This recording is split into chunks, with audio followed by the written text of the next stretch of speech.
My 7 Chakras, episode 168.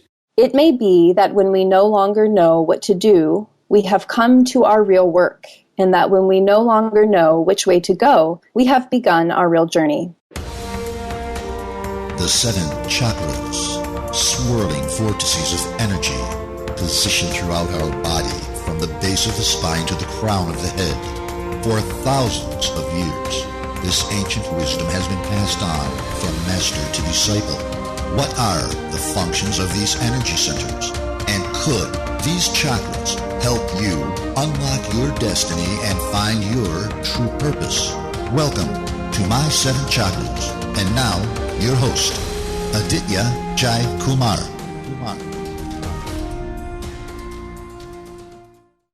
What's up, action takers? AJ here, founder and host of My 7 Chakras, the show where we dive deep into the ancient world to uncover nuggets of wisdom that can change your life. This is one show where we are certain that failure is the stepping stone to success and that energy is all around us. And once again, I'm back at your service with another episode that will surely rock your world. But before that, I'm going to read out our latest 5-star review, which we received on iTunes, which reads, AJ really does an amazing job interviewing some of the most profound experts. I enjoy every episode and learn so much. It has definitely changed my life. Action takers, for a chance for your name and review to be read out as well, make sure you leave us your thoughts, your feedback, and your experiences in the form of an iTunes review. How do you do it? It's simple.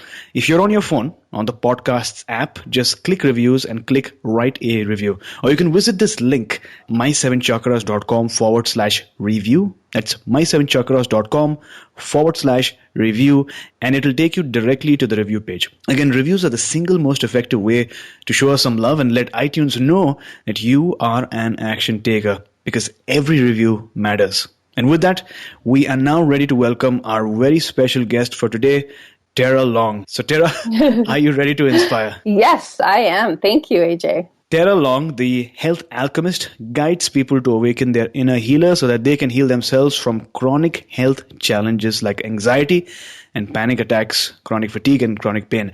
Tarah has been in practice for over 10 years, focused on transformational coaching and energy work.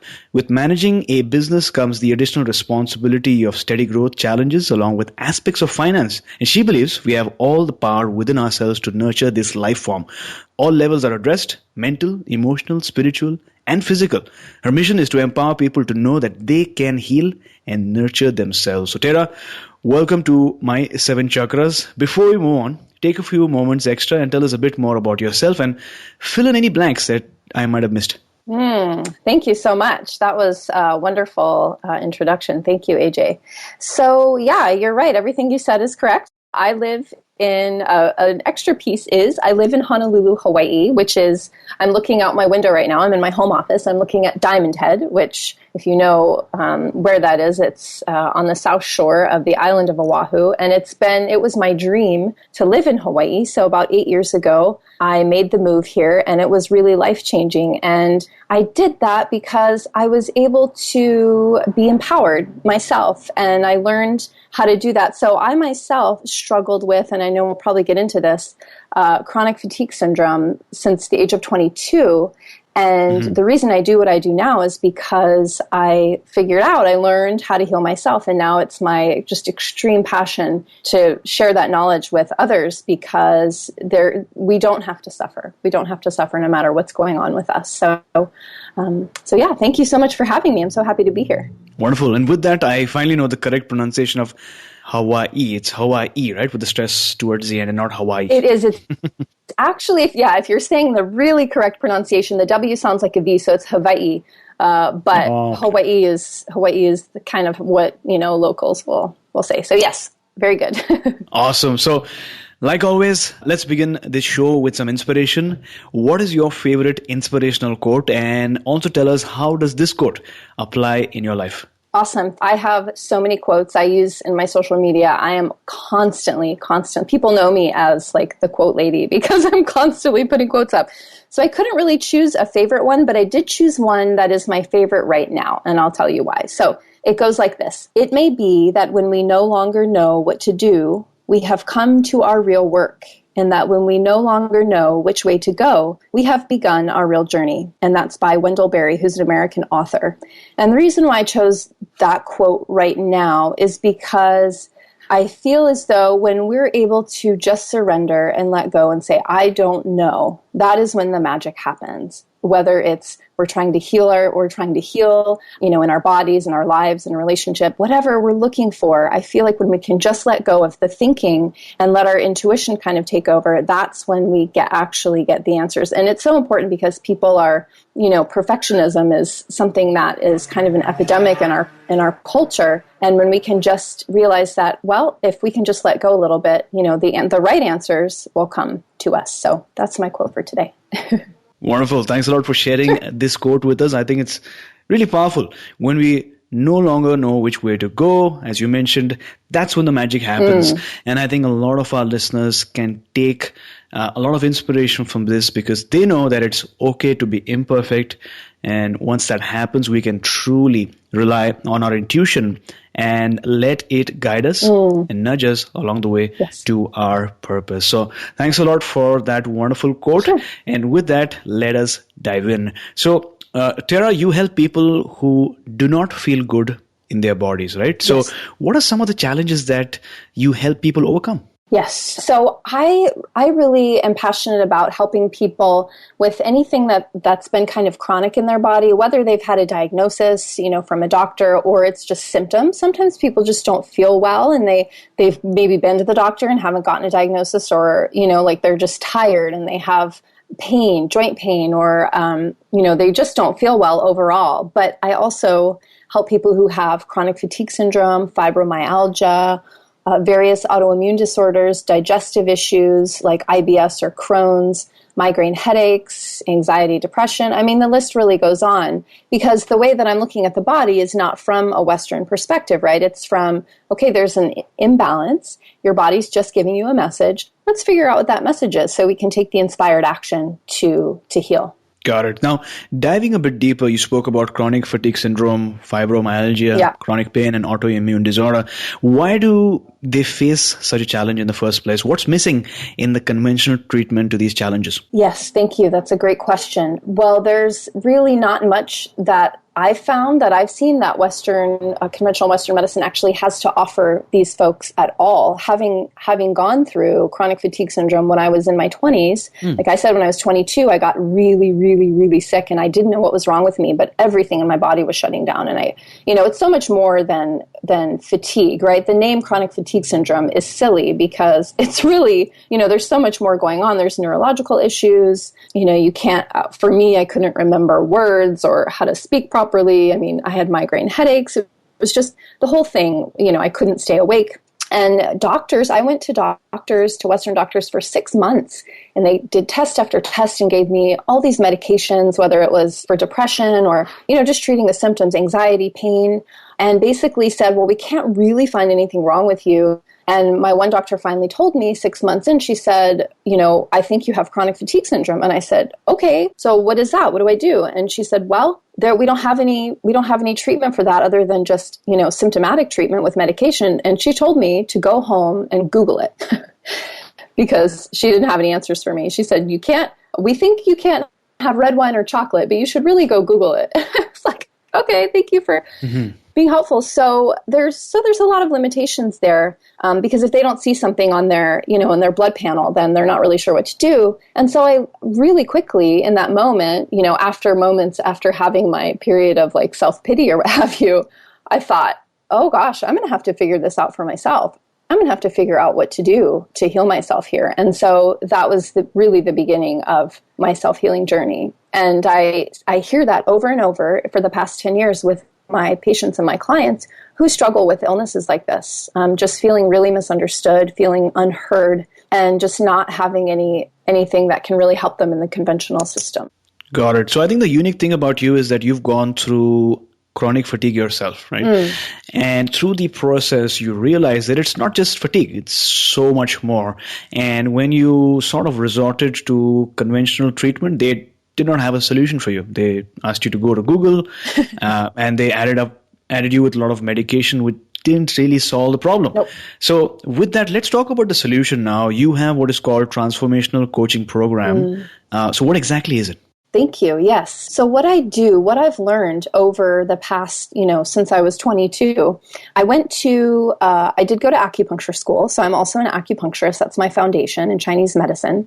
So I really just started to learn to look at the body in a completely different way. And I learned that we're all energy, right? Everything is energy. And so when we can look at it from that perspective and start taking a look at the inside for answers, so what is our mental state? What is our emotional state? How are we doing spiritually? So I really work on those mental, emotional, and spiritual levels for ultimate healing, because that's where the message is to begin with. And it kind of trickles down, and the physical body is really the last place that this message shows up, right? It's the last place that our spirit is like, hey, we need to make some changes in life here, And so that's really where the transformational coaching, I have a process I call the empowered healing method that I go through with people, and it's really a deep dive. It's deep work. So it's kind of, sometimes it's bringing up stuff that needs to be healed.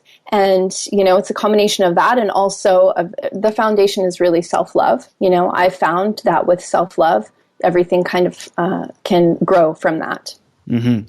So based on what you said, it seems like you started on a journey. You embarked on a journey. You started looking at the body in a completely different way, right? Yes. Not the Newtonian way, not just the physical body, Yes. but you went deep. You went into the quantum way. You learned about the energy body. And what you learned really fascinated you, because you learned that the issue starts in the energetic body first. That's where it starts. And it manifests itself in the physical body. And because of that paradigm shift, you were able to help your clients and your patients in a much better way. So for someone who's new to this world of coaching, what are some of the tools in your toolbox? In other words, what can a person expect from your program? Great, thank you. Yeah, so I have two different two different ways that I take people through my program. One way is the Heal Yourself Now Masterclass online, so it's completely an online version, and then I have my 90-day intensive. That's a one-on-one version of the same thing. So we break it down and we go kind of layer by layer. So we're kind of peeling back. So we look at what's underneath all of it. And so I have prompts and questions, and in my online course, it's of course videos, and then I call them inspiration sheets that people will go through to sort of investigate themselves. Like, what's going on for them emotionally? What's going on? What are their thoughts that they're having every day? What spiritually are they? Do they feel connected? Because all of these things work together. So, AJ, there's so much that goes into it, and every person is unique, right? So it's totally different in terms of what we're focusing on and what we're working on. Yeah. But it's all of those different layers. It's like peeling back the onion. But for me, when we can really focus on, the love and the celebration in any moment, that automatically transmutes anything unlike the love back into love. So it may sound kind of woo-woo to people, and I totally get that.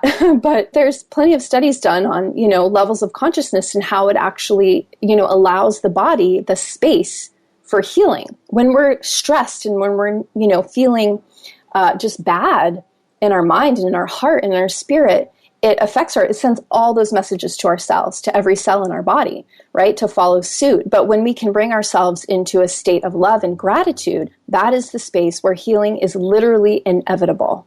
So it is, it's a journey, and it's cultivating those daily practices to be in this state as much as you possibly can. Wonderful. Now, one of the modalities that you use with your clients is the quantum healing hypnosis technique, right? Yes. So what exactly is this technique? Yes, thank you. So the quantum healing hypnosis technique comes from Dolores Cannon, and she passed a few years ago, and she was in her late 80s when she passed, but I think in 40, 45 years ago, she started doing hypnosis, right? Kind of like a medical, clinical hypnosis. Her and her husband started doing it.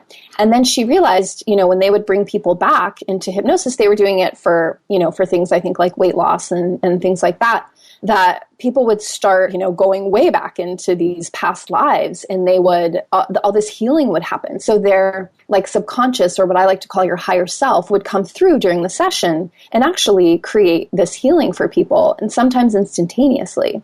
So it's really just a way to get those deeper answers that you're searching for. Because the first part of it, we do go into a past life, and that's not something where I'm guiding you to what life we're going to, but your higher self is taking us there. And then, the second part is bringing your higher self or subconscious through to answer the questions that you have, like, why am I suffering with this? What is my purpose in life? All those like deep life questions. And then if it's appropriate at the time, if the healing is appropriate, then, there can be instantaneous healing as well. So it's really a way to just go really deep for people and get those answers they're searching for. Wonderful. Now they say that, and as you suggested, you have a past life, this is your current life, and sometimes they say when they look at a person that you're an old soul, right? Yes. So what does that really mean? Well, an old soul, to me anyway, is just says that you have been around for quite a while and you have lived many, many lifetimes. And we all, in my experience in doing this work for so long, we've all had many, many lifetimes. But some souls are younger, right? And some are, it's not good or bad, right? But an old soul has just been around a lot longer. So therefore, we can have sort of a different sense of awareness, a different consciousness that comes naturally to us. Because, it's like the elderly person who's just been around for so long, and they're pretty much at peace, a lot of times they're not so worried about everything. So it's kind of like that. Interesting. So you're saying that an elderly person here on earth might have a young soul, whereas a teenager might be an old soul as well, right? Absolutely. Yeah, absolutely. Wonderful. So when a person goes back to his or her past life, how real is it? Can they experience things, feel things, hear things? What's it like? Yes, absolutely. And I can say this from personal experience because I've had a handful of these hypnosis sessions. And of course, I've seen, my clients during their sessions. And yes, it's very, very powerful. There's sometimes a voice might even change, or, they'll pick up a certain mannerism, like maybe a hand tick, or, the head will move. There's usually a lot of crying because a person will feel the intensity of the situation, like they're there, like they're experiencing it. But it's very cathartic, it's not, and I know that a lot of times people will be nervous or scared, like, what if I see something that's really scary or I don't want to see? And I know for a fact that your higher self is always guiding you, protecting you, and will never, ever show you anything that you can't handle or that isn't right for you in that very moment. Sure. Now, here's a question that I'm sure people might have asked you in the past, but how do you differentiate between your imagination and what seems like your past life? Yes, that's a great question. Because hypnosis, there's a lot of misconceptions about what hypnosis is, and it's really just a different brainwave state, right? We have the 4 states. And so when you're in hypnosis, you're in one of 2 brainwave states. You're in alpha, which is like when you're reading a good book and you're very engrossed in the book and you're not really aware of your external surroundings. Or there's also theta, which is a deeper, deeper state. And we all experience theta usually a couple times a day, right before we're falling asleep and right when we wake up. It's that level of you're hyper aware of things, but you're also very relaxed. So when you're in that state of hypnosis, you're really able to access, like I said, the subconscious mind or what the higher self wants to show you. And so that's different from just using your imagination to think of something. Sure. And some people will say to me, "Oh, I felt like I was making it up," while I was there. And I'm like, "Yeah, that's just your conscious mind, your ego getting in the way, going, hey, are you sure this is real?" Type thing. But I mean, these things, you can't make up the things that I hear. So, really, it's insane. It's incredible. Yeah. Fascinating. Now, you have a master's degree, Masters of Acupuncture and Oriental Medicine. Yeah. How does this background influence your approach as a coach? Yes, that's a great question. Well, I think it really gives me a whole picture of energetic medicine, of a philosophy, of the Eastern philosophy, which is really holistic and which really incorporates nature. and how to be in balance with nature externally and internally in our bodies. So it just really gives me a deeper look at physiology, in a different way, because in my training, of course, we also study, Western medicine, anatomy, physiology, and all of that. So it really just gives me kind of a whole look at a person, and I'm able to use all of this knowledge to sort of intuit what might be best for them, in the moment. So it's just an extra bonus. Wonderful. So firstly, I love the way you articulate your explanations and sort of break down what seems as really esoteric concepts for people who might be new to this space. Mm-hmm. But I'm curious now, when was the first time you ever experienced alternative healing? Tell us that story. Yes, thank you. It was, oh my gosh, this was a day that changed my life. So since I grew up, I was born and kind of grew up. My mom always said I was a sick kid, right? I had like asthma and allergies and everything. Sure. When I was 15 years old, I got really sick with my stomach, and I couldn't eat normally. I had to eat, like potatoes and rice and things like that, because every time after I ate, I would get sick and burning, this excruciating pain in my stomach. Went to the doctor, and of course, at first they didn't actually believe me because I was only 15, and they thought, well, how can you really have stomach issues? You're 15. So they would just give me, medication for, to decrease the acid in my stomach and so forth. But it would work for a little while, and then it would stop working. And when I was 17, I was like, hey guys, this isn't working. We need to do something. I think I have like ulcers or whatever. And so finally they said, okay, great, we'll do an endoscopy, which they did. And it turns out, yes, I had ulcers, all of that. But the only thing they could do was give me more medication, right? So that's what they did. And eventually it would stop working and they'd have to change it. And when I was in college, I was at the University of Minnesota, which is a pretty progressive, school, even when I was 22 or 20, I think I was 21 at the time. And my doctor, she said, there's nothing else we can do for you. We've given you like every possible medication. You're still having the stomach pain. Nothing we can do for you. So I really want you to go see this acupuncturist here. And I said, sure, I will do anything right now. I will do it. So I went to see this doctor. And oh my gosh, from just the very first moment that he walked in, I felt seen, I felt heard. He spent time with me. It wasn't like all my other doctor's visits where they come in and just quickly write you a prescription and, and they're out. He looked at my tongue and felt my pulse, and he knew things about me already that I didn't even tell him just from that. Mm-hmm. And he said, this is where you're holding all of your stress from your childhood. And so that very first session of acupuncture, I remember he put the needles in, he left the room, and I just started crying, just bawling, and it wasn't, I wasn't sad. I didn't feel like, oh, I'm so distraught over something. It was a release, and it felt amazing. And so for the entire time that he was gone, I was crying. And he came back and I said, what did you do to me? I've been crying for like a half an hour. And he was like, oh no, we're just releasing all those emotions are coming out of your body, and the acupuncture allowed the space to do that because it helped to balance my body's energy naturally so that it could heal itself. And what it needed to heal itself was to just release and cry. So for the following, 2 or 3 days, I was just crying all the time, like at work, at school, but it felt great. I was so happy. I just, it felt wonderful. And then I continued on for an entire course of treatment with him, which I believe was about 12 sessions. And that was the only thing that ever helped my stomach. And I could finally eat normally and really just feel like a normal person again. Wonderful. So I have a question that you really might be able to answer. For someone getting into acupuncture for the very first time, how do you go about selecting an acupuncturist to work with for your conditions? What should they look for, or what questions should they ask? Sure, that's a great question. So, I'm a big fan of using your intuition and the connection that you have with a practitioner. Okay. So the first thing that I would do is ask your friends and family for referrals, because it's very likely that at least one person has already seen an acupuncturist, and that's a great way is to get a referral.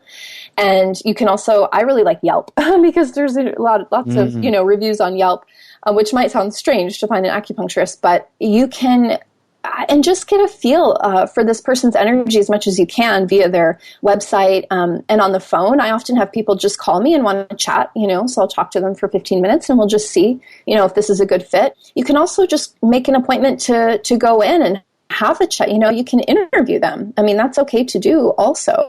And beyond, of course, they're going to be licensed practitioners. You can't practice in the U.S. without that. So everybody's going to be trained well. Everybody has, very similar, comparable training. And school is at least 4 years or more postgraduate. So, there's no worries there. But I would just trust your intuition and see, if you trust this person.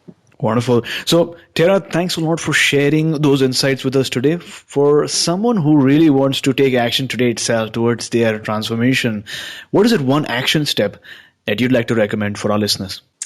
Oh, that's a great, great question. And I wonder if I can say just one thing.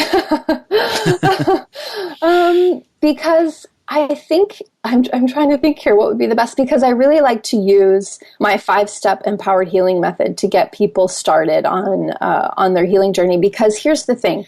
Every single person on this planet has the power within them to heal themselves from anything and everything. And it can take time or it can be instant. So the first thing to do is to own that power. You can put your hand on your heart and breathe in. And you can just know, you can say, I am powerful enough to heal myself, because we have been so disempowered in our culture from the time we're babies. We're born, we go, we're usually born in a hospital. We get vaccines right away. Every time we have a little cough, anything, we go immediately to the doctor, and we're looking externally for healing. And while sometimes that is necessary, right? I'm happy for Western medicine in traumatic situations and, accidents and things like that. But when it comes to, just maintaining yourself in every day, or if you have a chronic illness, you have the power to do that. So just putting your hand on your heart and owning that, stating that, breathing in, connecting with your heart space. So moving the energy from the head and the thinking brain down into the heart, owning your power, loving yourself, surrendering to what's happening, and trusting yourself, trusting your intuition to what is the next best step for you. Action Tribe, to access the show notes for today's episode, visit my7chakras.com/168. That's my7chakras.com/168. What we fear doing most is usually what we most need to do. Mm-hmm. This is an amazing quote by Ralph Waldo Emerson. Action Tribe, let's be honest. Is there a phone call that you need to make, but you're afraid of the outcome? Or is there a conversation that you need to have, but you don't know how it'll turn out? Maybe there's a decision that you need to make, but you're afraid of the outcome. If there is, then remember, you have nothing to lose, but everything to gain. Our comfort zone always keeps us safe, limited, and away from growth. But just imagine, what if things turn out really well? How are you going to feel? Are you going to feel excited? Are you going to feel happy? Are you going to feel triumphant? Listen to that soft, still voice in your head as we're learning today, because if you do, you will agree with Mr. Emerson, who said that what we fear doing most is usually what we most need to do. So Tarah, talk to us about a major challenge that you experienced in your life. How did you encounter it in the first place? And then what exactly did you do to get out of that obstacle or to overcome it? Yeah, that's such a great question, and I'm trying to think of which one to share with you guys. Yeah. I've just shared with you 2 of my health challenges, right? My stomach and then the chronic fatigue syndrome, and those are probably 2 of the biggest ones of my entire life. Another challenge, I guess, that I can talk about is moving to Hawaii with no one, not knowing anyone, not knowing anything, just on my own with 2 suitcases. Here I come from Minnesota, moving to Hawaii. I'm doing this. I don't care. But see, what happened was I followed my intuition. So I had this knowing deep down that it was going to be okay. But that didn't mean I wasn't absolutely, totally freaked out and scared, because I was.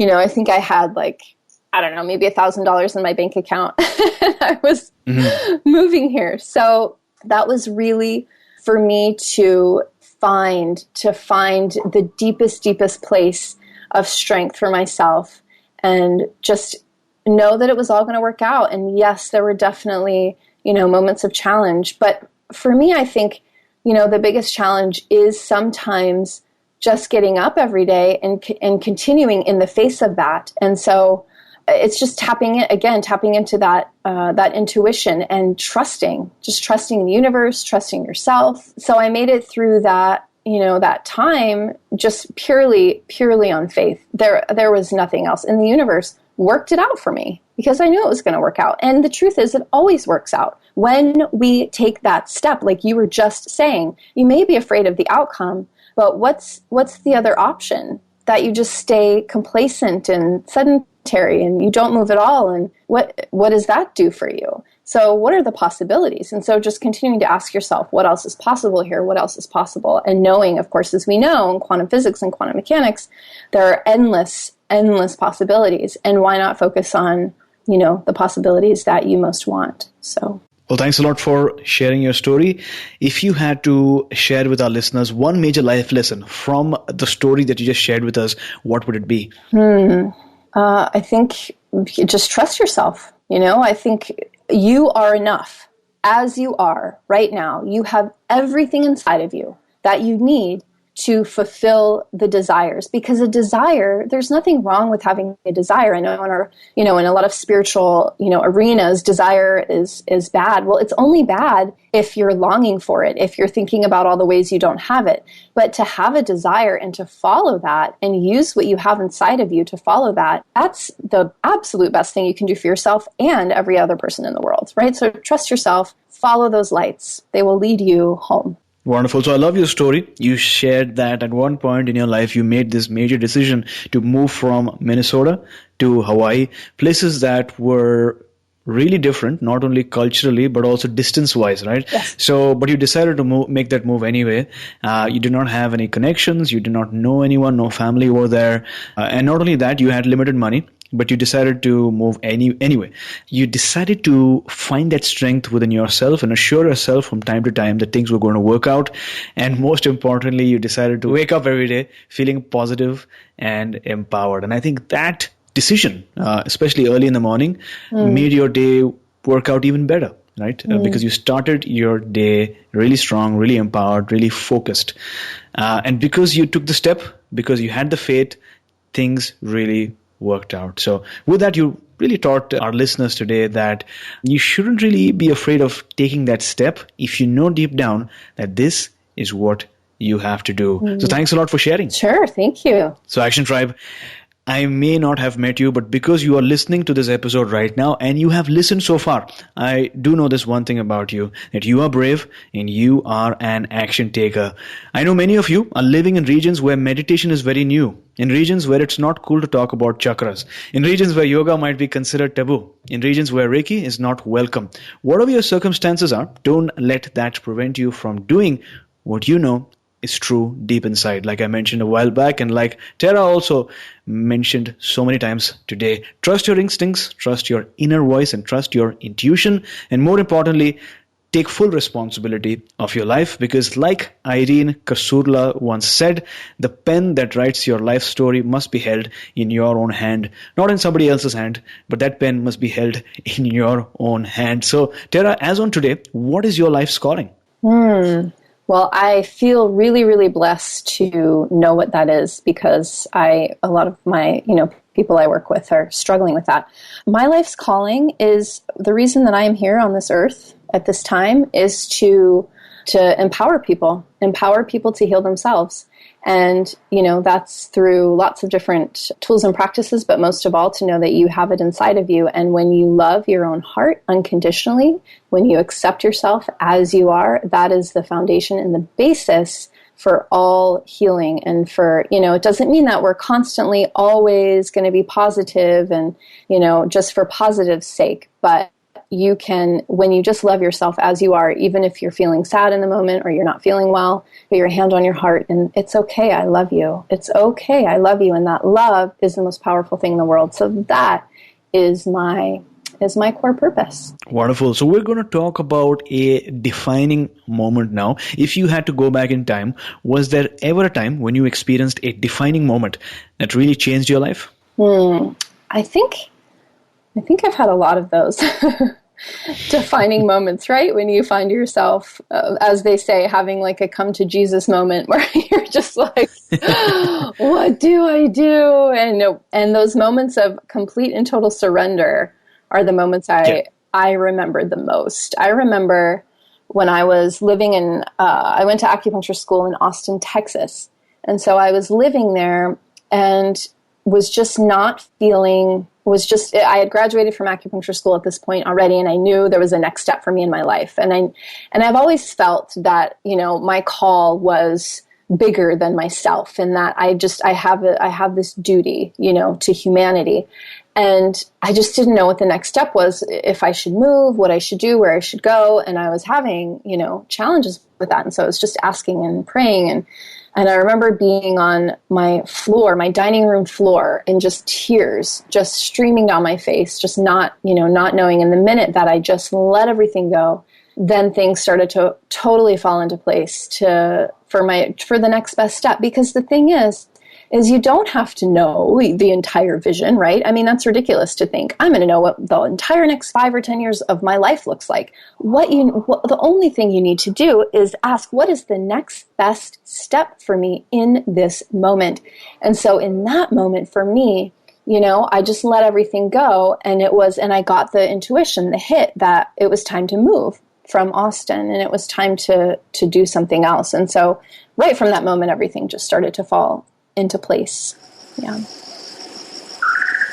Awesome. Thanks a lot for that. And we have now arrived at the very last round for today, the wisdom round, which is basically 4 rapid fire questions so that our listeners can take note and take action. So out of all the advice that you've received, what is the best advice that someone's ever given you?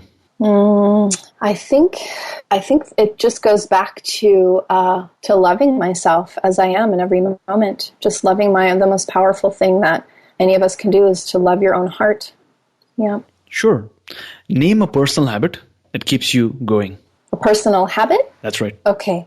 My morning ritual. My morning ritual is a key for me. So every day when I wake up, I start, I do my 20-minute meditation.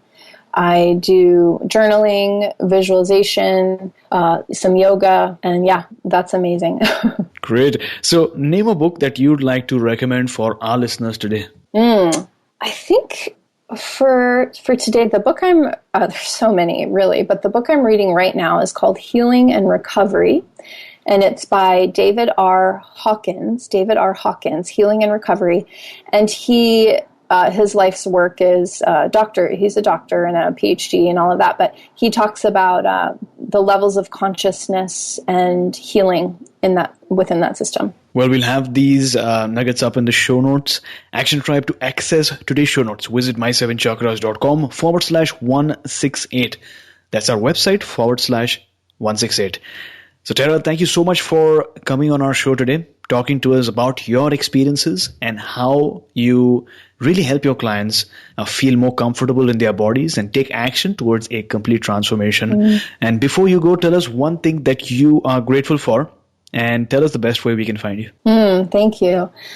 One thing, so many things. But right now I am sitting at my desk and I'm literally looking at the top of Diamond Head, which is my little energy beacon. So I am grateful every single day to wake up next to her and just feel the energy of her right there.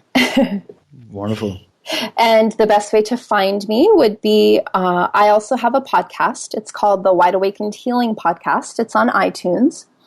And you can also find me on my website, which is wideawakenedhealing.com. And there you can find all the information for my online course and, the other program, the 90-day intensive program that I have. And I also do have a free gift for your listeners today.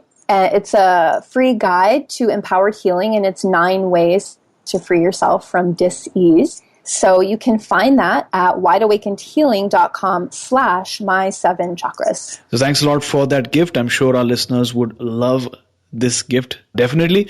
We're going to have this link in the show notes, but thank you once again for coming on our show, talking to us about a transformation and taking us one step closer to a human revolution. Yes. Thank you so much for having me. It's been a pleasure. You were listening to My 7 Chakras. Go to mysevenchakras.com. Download your free gift, get inspired, and take action. Transform your life today.